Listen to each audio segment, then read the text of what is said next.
All right, looks like we are recording. Okay, go ahead, sir. Okay.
Oh man, that was good.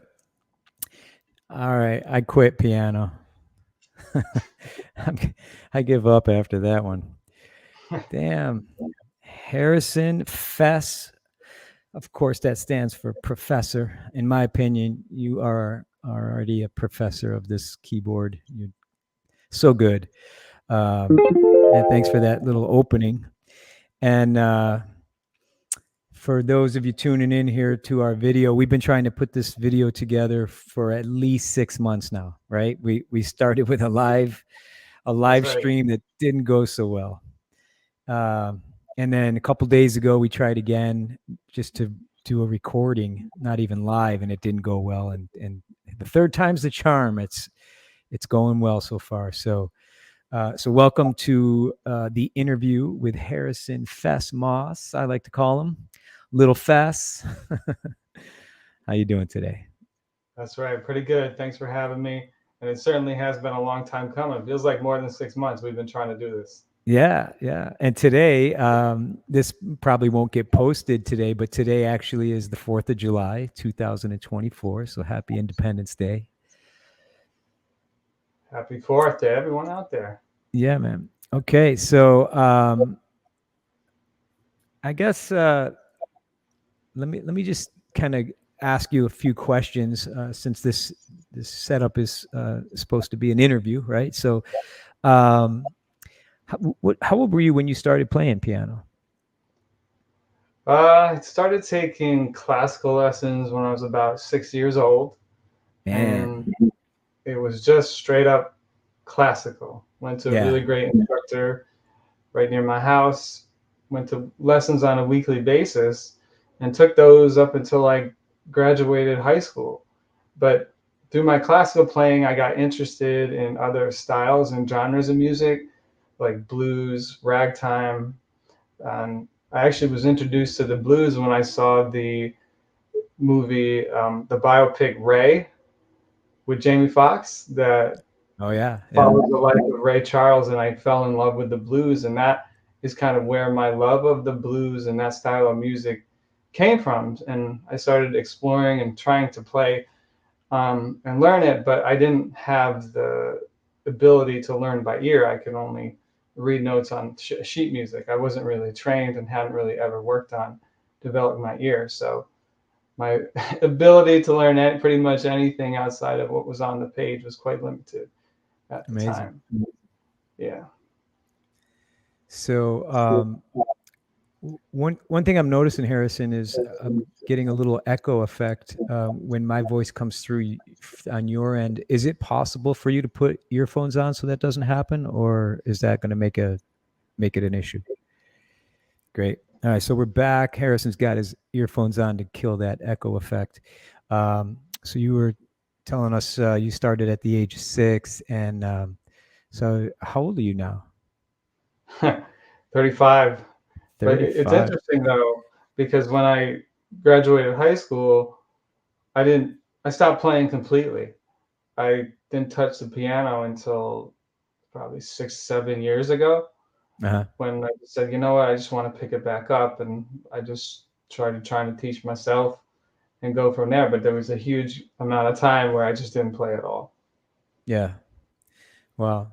So I'm 54, and I didn't start playing until I was about 18 or 19, and then Oh, I kind wow. of I kind of played all along from that point, but I never took it seriously until about 3 years ago when I joined PWJ, Piano with Johnny, which is how we met, right?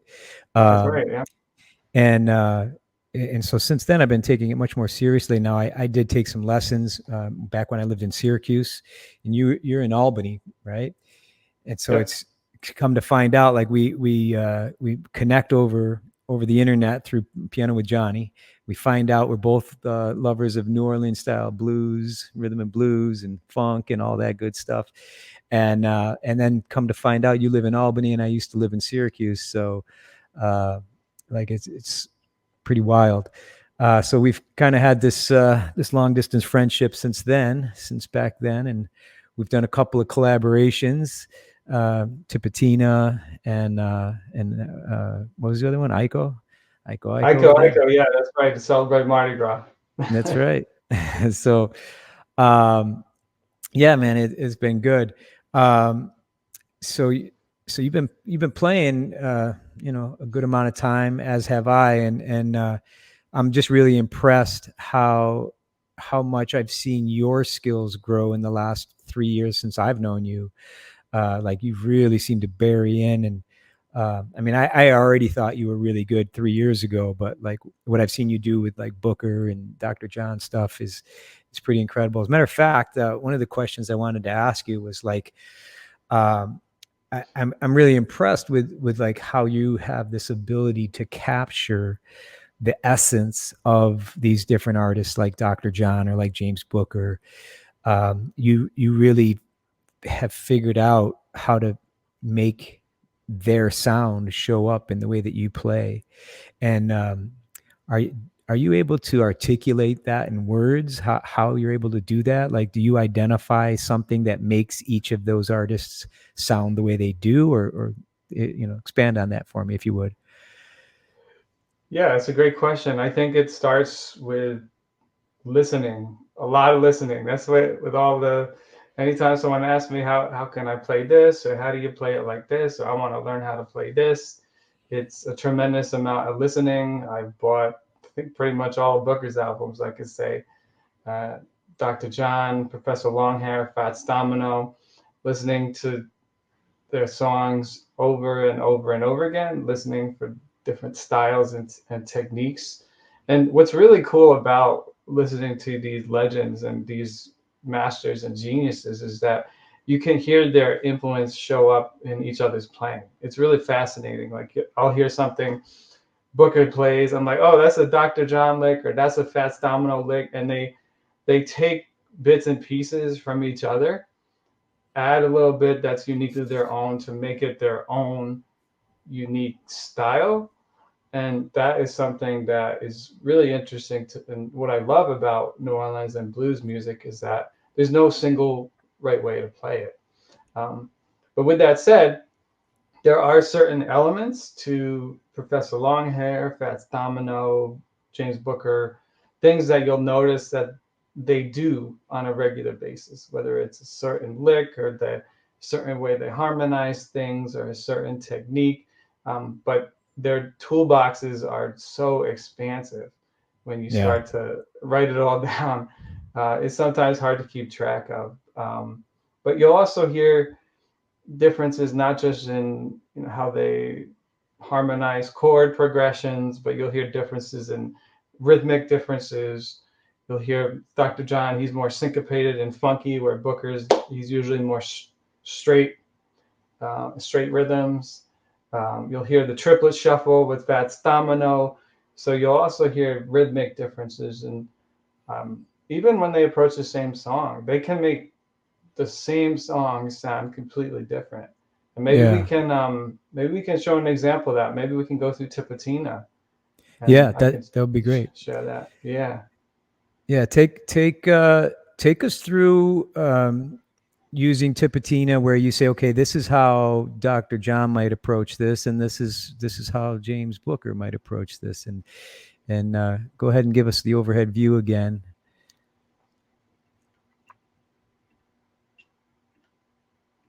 All right, we're going to start with Professor Longhair, the godfather of funk. He kind of laid the groundwork for everybody.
Boom. All right. So that was Fest, the original Fest. Professor Longhair. And then, so compare that either to maybe start off with a little how Dr. John might have interpreted that, and then maybe just before we say anything else, you can just quickly switch over into how Booker might approach that, because I know in the past I've heard you do versions of both of them. Is that true? Yeah, we'll start with Dr. John, and then I'll stop for a little second, and then we'll do some Booker, and we'll come back. All right, sounds good. Cool.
So that was Dr. John. Now he's going to play a little Booker.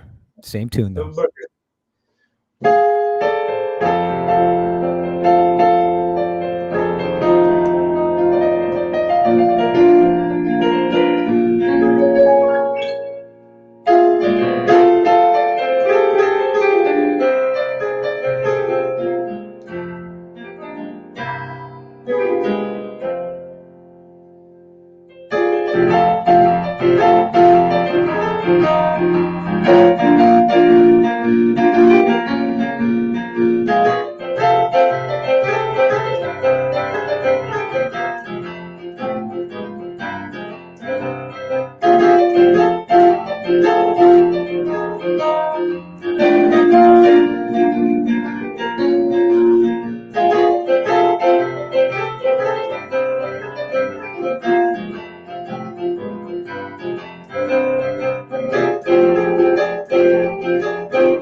Wow. It's incredible. I'm so impressed. Like, I love watching your hands go. I love listening to it. It sounds authentic to me, like just top shelf. And as Thanks. much as I love it, I feel so inadequate after watching you. No, man, we're on the same boat. So I'm learning. I'm still trying to get better each and every day. So and I do get it, justice to the man. music. I get it. Like, that's the thing. You can't get. You just got to understand. Like, we're all trying to make little progress, and then if you make little progress every day over time, you got some skills. And that's the one thing I'm a little bit disappointed in my own journey is, like, I said I started Yeah, playing around 18, but because I didn't take it that seriously, even though I was kind of playing here and there all the way through it, I wasn't really trying to learn anything new. I was playing like a one thing that I knew how to do, like, for 20 years. And I got pretty good at that one thing, right? Like just a blues shuffle in C. So, like, I can play that pretty confidently, and people hear me play something like that and they're like, "Oh, wow, you're really good." And I'm like, "Well, I'm really good at that, but I don't know if I'm really good at at a lot of stuff." But yeah, that was very impressive. So thank you. yeah, so, talking about practicing a little bit every day, do you have any rituals for your practice sessions, or do you change it up a lot, or, like, what can you tell us about that? Yeah, we'll definitely practice every day. It's trying, being consistent is certainly the most important thing because sometimes if I'm learning something, if I miss a day, sometimes it goes out the brain and out the hands. It takes consistency for me to be able to build on things and also to ingrain them in my mind and in my hands. No As far doubt. as a routine, you know, I'd like to tell you I'm super strict. I got this exact recipe that I follow every time religiously, but I don't. Usually, though, I'll start with a little warm up, like I do tenths. I'll do like major and minor chromatic tenths.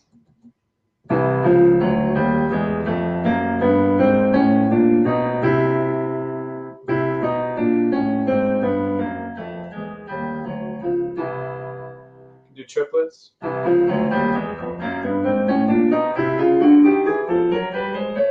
Down.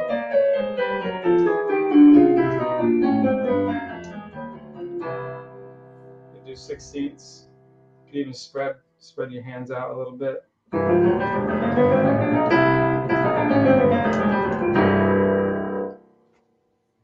It's good to keep the hands warm.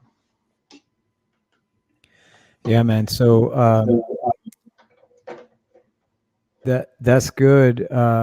Pretty impressive just to watch. Watch those fingers go through that. Now, would that be considered scales? Like when you practice that way, is that a scale? Are you doing a scale? Yeah, the chromatic scale. Some people say it's the most useful scale in all of music because you can really use it in any song, in any genre, any style. But I primarily use it as a warm up. And I forgot to mention with the warm ups, I'll throw on always the metronome.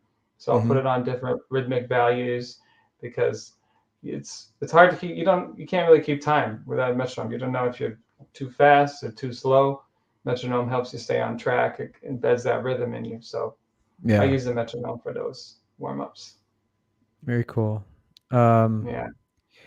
so, how important is practicing other types of scales in your opinion? Like, do you go through, um, like each key, the major scale or the minor scale or the various scales there are? Yeah, there was a time where I spent a lot of time going through the different scales. And what I found is I got too focused on scales and not enough on sounds. Mm-hmm. So I would say to folks to focus on what you're hearing, the sounds, because a scale is just a way to describe sound. And there are different scales that sound different. So listen for the sounds. And one of the things I'd actually recommend, and I do myself, is if I hear a solo I really dig, I'll learn it by ear, and then I'll figure out, oh, well, what notes are they playing? What kind of, you know, what scale would that come from? Or is that a major scale? What kind of notes are they using as it relates to the key of the song is in? And I found that is more helpful than anything because it's not just the scale in isolation, it's in context. And you can see the different phrasing, the different accents and articulations. So I don't focus much on scales and like the routine up and down. Once you really want to get beyond that and focus on using them in context. So really understanding how to use a scale in context. Yeah. Um, I just had a question that kind of popped into my head while you were saying that. Now I've lost it. Hopefully, it comes back. Um, Yeah. so, in my own opinion, like my music theory is pretty weak. Like as far as what I know, even how I can articulate music with the appropriate, um, calling things what they're supposed to be called and everything. And I mean, I'm getting better in the last couple of years. I've certainly uh, learned a lot through PWJ and so forth. Um, what are your thoughts about music theory? How important is it to kind of understand? And if you were to give a recommendation of like, well, here's where you should start if you don't really have much music theory, start with this. Do you have any ideas that pop to mind? Yeah, I think there is just a way like scales to explain sound. You don't have to understand the theory to understand that something sounds good, or maybe Right. something really appeals to you. But it can be useful to know, and you can go a long way knowing basic theory, like starting with the blues, for example. I think that's a great way to start to understand a really important part of music, which is the one chord, the four chord, and the five chord. And the blues is a perfect way to understand that and hear that and learn that and really infuse that into your soul, into your mind, into your hands. So whenever you hear the blues, you know it's a blues. You know, oh, Yeah. that's the four chord, that's the five. It becomes Right. recognizable because it's a pattern and a sound that you've heard before. But I would also say be careful not to focus too much on theory. I mean, there's a lot of great players that maybe they don't have a lot of the theory background or understanding, but they can play. They know it sounds good. They have a wonderful feel. wonderful sense for things. Is so I think sometimes we get too focused on the mathematics and the theory of music, and sometimes we just have to play what sounds good to us because it sounds good to us. Yeah.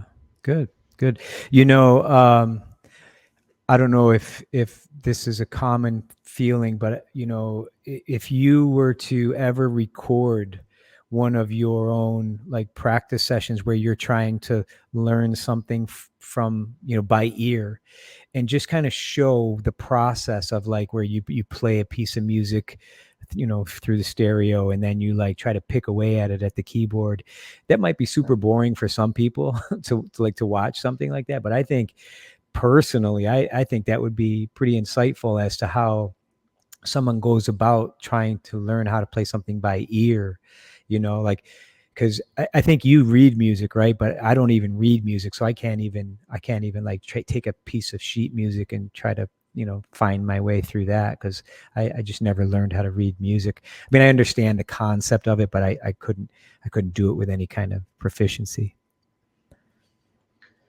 Yeah, I think the it's kind of like a blessing and a curse with reading music because when, as I mentioned, I started out as a classical player, I was imprisoned by the sheet music and the notes Right. written on them. I couldn't play a darn thing outside of that. I mean, if you ask me, hey, play this song on the radio, do you know that? Nah, I need the sheet music. But since I shifted to 100% ear, I haven't read music since. In fact, Oh I'm a wow. terrible sight reader because obviously I don't work on the scale. So I think so, and also too, the point I make about notes versus reading something off of a sheet music versus by ear is when you're reading off of sheet music, there's things in music that can't be adequately captured, even in the best, most accurate annotated sheet music. I can tell you from listening to Dr. John and James Booker and a lot of those greats is that it just can't be captured in sheet music. And the other thing too is New Orleans and blues. Much of it has been passed down by ear by listening to other players. Yeah, there's folks that have attempted to capture it in sheet music, but really, the best way I think to really learn it and know it and feel it is through listening. And as far as learning a song too, I can tell you the how I've learned songs has changed because once you listen and figure out different patterns, you begin to recognize them in other songs. So the time it takes for you to learn a song from start to finish becomes much more condensed because you're like, I that's a 1 4 1 5. I heard Right. that in million, in a millions I've other had that songs. So experience too. Yeah. Yep. oh yeah, so um, and I Interesting. find it, it's a journey. Like every song has something to teach us, and you can take lessons from each song, whether it's a rhythmic, harmonic, what a riff even that speaks to you. It's there for you if you want to take that as your own. And um, so that's kind of how I approach songs. Like sometimes, going back to your question about practice, like Yeah. sometimes I'll just hear something on the radio. I'm like, oh, I want to learn that, and then that night, regardless of what I had on my so-called practice schedule, I'll be just hitting that song and Yeah. trying to figure it out just because it just spoke to me in the moment. And I think that's another suggestion I would let folks know is to follow your ears and your like soul. What speaks to you? I think Yeah. people too like same kind of like with scales. They feel like, oh, I gotta learn all these scales. I gotta do this first before just I'd say follow your ears to the No, songs and the no doubt. sounds, artists that you really speak to you, and they won't all speak to you in the same way, and maybe at the same time. So Yeah. You know, I brought up you recording a video. You've got your own YouTube channel, right? And you've done some tutorial yeah, videos. Tell us about like if people want to follow you on YouTube, where would they go? appreciate that, but I want to also plug your tutorials as well. I know you've been blowing up on YouTube, and rightly so. I'm really pumped for you. You got some great tutorials. Thank you. People got to check those out as well for sure. But they can go to Harrison Moss Music on YouTube. It's a mix of performance. It mostly performances right now, but I find a lot of people are resonating with some of the tutorials. So I got a lot of those planned in the works. We'll be Awesome. covering other genres and artists outside of New Orleans. Gonna do some Ray Charles, Carole King. Got a lot of ideas in the future. Yeah, that's cool. And Yeah. you do a great job with breaking things down. And the tutorials that I've seen you put out already, like you usually have a little backstory. Like when you learn a piece of music, a lot of times you really go deep. You learn about the artist. I've heard you say some stuff. I'm like, wow, I didn't even know that about Dr. John, or I didn't know that about, and I'm somebody who kind of looks into these, these artists that I love so much. You dig a little deeper, but it's pretty interesting if anybody's into that. Your videos are very good, both in helping you learn how to play it and also learning some more about those people. So that's pretty cool. Thank you. I appreciate that. Look, I'm just trying to keep up with you. No, you're way ahead of me. And I think as hopefully if people are checking this video out, they're gonna definitely want to look into you more. So don't forget, guys, Harrison Moss Music on YouTube. You're also on Instagram, right? They can find you Instagram. Or where else should they look? No more Instagram. My account Oh, got hacked. I may create okay. another one, but I'm kind of Okay. salty about it. So No doubt. yeah, Yeah, too much hacking going on these days. I know. Don't I don't know. click on links that you don't understand what they are. I know. I know. All So right. Well, okay. is there anything else you'd like to share with everybody listening today? You got anything coming up other than some future tutorials? I know you've been playing live out and about, right? Tell us a little bit about that.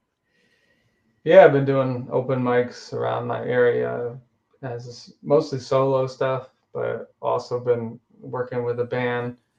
Hopefully, gonna play out soon. We're looking at probably the end of August to play out in my area. So looking forward to that.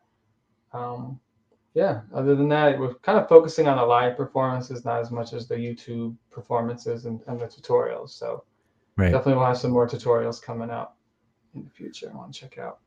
All right. All right. Well, this has been fun, Harrison. And after so long of trying to make this No, happen, it's so good that we finally were able to make it work with all of our technical difficulties. I Well, know, I know. you played us in, so how about if I play us out a little bit? And Let's hear it. yeah, so um, I've been working on this thing where I'm doing like a tenth and then a chord, right? And I got this little series. Maybe some of the viewers have checked it out already. The improvisation, blues improvisation, right? And I've made like 6 or 7 videos so far where it just kind of shows you the beginning. I was really rough with it, like didn't quite have it under my fingers yet, and it's starting to come Mhm. along. I'll play a little now, and I can't promise I won't hit some wrong notes, but that's part of the process, isn't it? It's all So good. yeah.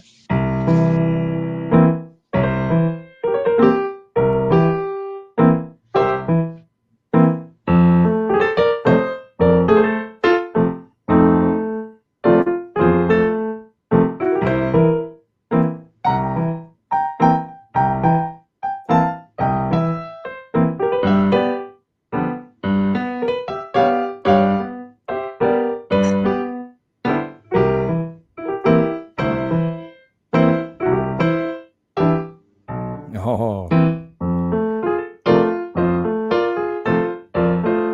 when I used to make mistakes, it would just be crash and burn. Now at least I try to keep going. Yeah.